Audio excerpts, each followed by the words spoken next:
Hello everyone. In previous video, we have seen the design steps for the analysis of the roof truss. So in this video, we will be solving the numerical on it. So this is the statement of our numerical. Calculate the panel point, dead load, live load and wind load for the roof truss located at Mumbai as shown in the figure. The spacing of the roof truss is 4 meter.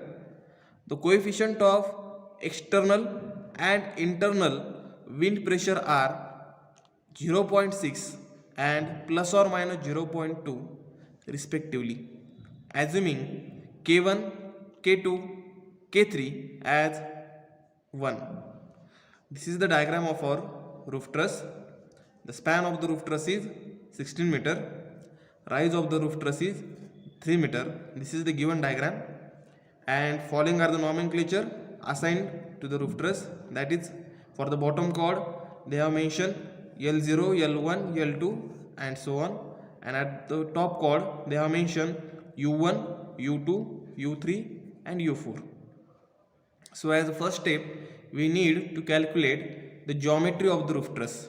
So the geometry of a roof truss, theta is equals to tan inverse of rise divided by half the width of the span.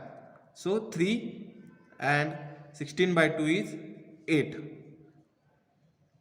That's why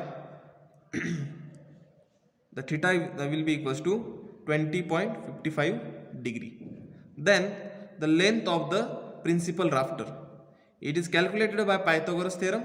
This inclined length is calculated by formula under root of rise square plus half the width of the span, which is equals to 3 square plus 8 square.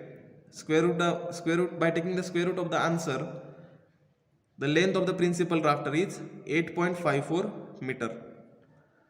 The width of each panel, that is this inclined width, is equals to length of the principal rafter, which is equals to 8.54 meter divided by number of panel. Here the number of panels are 1, 2, 3 and 4. So dividing this length of the principal rafter by number of panel, we will be getting width of each panel, which will be equals to 2.13 meter. Now the width of the plan. The width in the plan is equals to width of each panel multiplied by cos of theta. We are projecting the inclined length into the plan. That's why we are multiplying this width by cos of theta. So width of each panel is 2.13 and the cos of theta is 20.55. So the width in the plan is 2 meter. Then plan area. Plan area is equals to width in the plan multiplied by spacing, and spacing is 4 meter, which is given to us. So the plan area is 8 meter square. So in this way we have calculated all the geometry for the truss. Now our next step is to calculate the load which are acting on the roof truss. The first load which is acting on the roof truss is dead load, and it is calculated by using IS 875 part 1. As there is no roof cover given in the numerical, so we need to assume the roof type of a roof cover. So we have assumed here AC sheet as a roof cover. So unit weight of roof cover will be equals to 130 Newton per meter square. Then the unit weight of purlin is equals to 120 per Newton per meter square. Then weight of the bracing, we can assume it between 12 to 15 Newton per meter square. So here it is 12 Newton per meter square. Then self weight of the roof truss, it is calculated by formula L by 3 plus 5 multiplied by 10. L is the span of the truss. So 16 by 3 plus 5 into 10, which is equals to 103.33 Newton per meter square. So total dead load is nothing but summation of weight of roof covering weight of purlin, weight of bracing, and the self weight of the roof truss, which is equals to 365.33 Newton per meter square. Then we have to transfer this total dead load on the intermediate panel point. To transfer this load on the intermediate panel point, we need to multiply this total load by the plan area. So plan area is 8 meter and the total dead load is 365.33, and therefore the total load on each panel will be 2.92 kilonewton. Thereafter, this total load is distributed on the end panel. So we are dividing this total panel point load by 2, which will be equals to 1.46 kilonewton, and this will be the load on the end panel. The next step is we have to draw the panel point load diagram.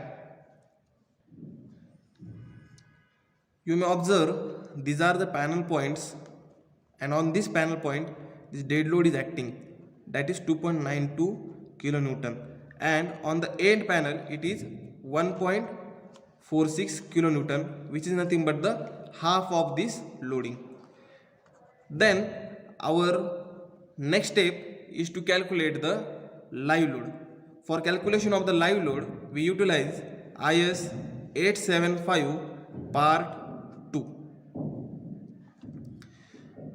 Now, as our theta is greater than 10 degree, that is 20.55 degree, we have a formula to calculate the live load, which is equals to, live load is equals to 750 minus 20 into bracket theta minus 10, and we must note that this load should not be less than 400 Newton per meter square. If at all this load comes less than 400 Newton per meter square, we have to assume this minimum live load as 400 Newton per meter square. So substituting our values into the formula, we get the live load as 539 Newton per meter square. Now we are aware that the live load is transferred by the purlin to the panel point. So the live load on the purlin will be equals to 2/3 of total live load. So substituting value into the formula, we will be getting the value of live load as 359.33 Newton per meter square. Then the live load on intermediate panel point will be equals to live load on purlin into the plan area. So live load on purlin is equals to 359.33 into 10 raised to 3 into 8, and it will be equals to 2.87 kilonewton. So the live load on end panel will be equals to 2.87 divided by 2, which will be equals to 1.43 kilonewton. So this is our panel point load diagram for the live load. On the end panel it is 1.43, and on other panel it is 2.87 kilonewton. Then the last analysis part, that is the calculation of the wind load. We are utilizing IS 875 part 3. In this, the first step is to calculate the PZ. The PZ is equals to 0.6 VZ square, and VZ is equals to VB into K1, K2, K3. The basic wind pressure, that is VB, is equals to 44 meter per second square for the Bombay. As our truss is located in the Bombay, we need to assume VB according to the location of the city. That's why VB is equals to 44 meter per second. So substituting, and K1, K2, K3 is equals to 1. Substituting this value of VB and K into VZ formula and VZ into PZ formula, we will be getting PZ as 1161.6 Newton per meter square. Then we need to find out the force acting on the roof truss, and the force is equals to CPE minus CPI into A into PZ. Now in the numerical they have mentioned CPE as a 0.6 and CPI as a plus or minus 0.2. So we have to check the CPE minus CPI for two load combination by taking the value of CPI as 0.2 and minus 0.2. So case number 1, assuming CPA as a 0.6 and CPI as plus 0.2, CPE minus CPI is equals to 0.8. Then after assuming as a minus 0.2, we get it as a 0.4. From this load combination we come to know that the worst combination of CPE minus CPI is plus 0.8. So the worst distortion case of CPE minus CPI is 0.8. Substituting this value into the formula of EF, we will be getting the value of EF as 7.43 kilonewton. As the CPE minus CPI is positive, the force will be acting in a downward direction. And we have to plot the panel point load diagram for the live load. So this is the diagram for the panel point load for the live loading. At the end, the load is divided by 2, and as it is a wind load, it is acting on one side of the roof truss. So we have plotted the panel point load for the live load. Here the calculation of reaction will require some geometrical calculation. What we have done, we have projected the truss on the bottom side. Here by geometry we have calculated theta dash as 69.45 degree, which is nothing but the 90 minus 20.55, and we have projected this panel on the bottom side, and we have drawn this triangle. This side is 90 degree, this side is 69.55, and by alternate angle theorem this angle will be equals to 20.55 degree. Then by using the another trigonometrical formula, that is sin theta is equals to opposite upon hypotenuse, we have calculated this length of the triangle, which is nothing but the 14.98 meter. As told previously, we are projecting each panel on this side. So 2.83 first panel, second panel, third panel and fourth panel. So remaining distance will be equals to 14.98 minus 4 times the width of each panel, which is nothing but 6.46 meter. So now we have to calculate the reaction at RA and RB, that is at support A and support B. So to calculate this reaction, we need to take moment about point A. So moment about point A will be equals to 7.43 kilonewton. We are assuming anti-clockwise as a positive.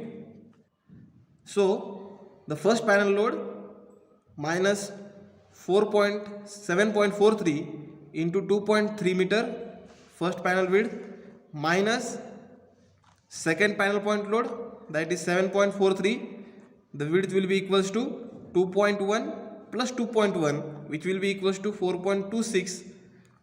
Then the third panel point load 7.43 and the last panel point load 3.71 into 8.85 and RB into 14.98, that is the total distance. In this way we have calculated the reaction RB, which is equals to 7.91 kilonewton. Similarly, by taking moment about point B, we are getting reaction about point A, that is Ra is equals to, which is equals to 19.94 kilonewton. Now after calculating the reactions, we need to put these values into the table, which is shown as below. First column of the table is member. The member is principal rafter. The element is suppose L0 U1. Length is 2.13 meter. By analyzing the dead load, the dead load is about minus 29.11 kilonewton. Then by analyzing the live load for the member, it is minus 28.63, and wind load is for minus 46.98. Then according to the IS code, our dead load combinations are 1.5 into dead load plus live load. Another load combination is 1.5 into dead load plus wind load, and the third load combination is 1.2 into dead load, live load, wind load. Substituting these values of dead load, live load and wind load into the respective formula, we are getting the value of U0L1 for the first load combination as minus 86.61.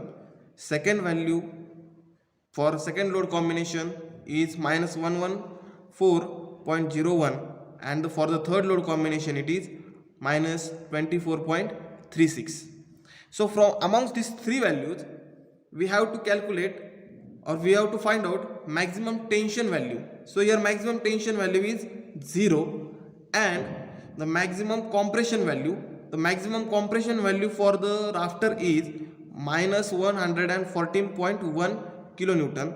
So maximum compression value will be minus 114.01 kilonewton, and this will be the design force value for this principal rafter member L0U1.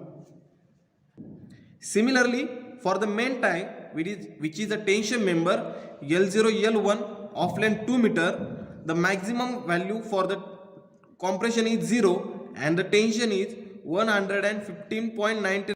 So for zero force member, that is L1U1, the forces are 0. And finally, the principal rafter carries a load of 114.01 kilonewton compression, and main tie carries 160 kilonewton load, which is nothing but the tension force. Now the next step is to design this member, and we will be learning how to design this member in the next video. Thank you.